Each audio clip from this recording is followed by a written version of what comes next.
আলোচিত এবং সমালোচিত ডিবি প্রধান হারুনুর রশিদকে বদলি করা হয়েছে।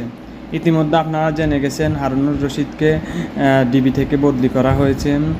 তো এটা নিয়ে গত কয়েকদিন শোরগোলও চলছিল, যেটি গত পরশু মাননীয় প্রধানমন্ত্রীও ইঙ্গিত করেছিলেন যে কয়েকটি গোপন সূত্র জানা যায় যে ডিবি হারুনকে বদলি করার বিষয়। তো আসলে সেটা আজকে প্রজ্ঞাপন জারি হয়। তো এই বিষয়ে যেটা বলা হয়েছে, ডিবি থেকে সরিয়ে দেওয়া হলো হারুনকে। ঢাকা মহানগর গোয়েন্দা পুলিশের অতিরিক্ত কমিশনার মোহাম্মদ হারুনুর রশিদকে বদলি করা হয়েছে। বুধবার এই বিষয়ে প্রজ্ঞাপন জারি করা হয়েছে।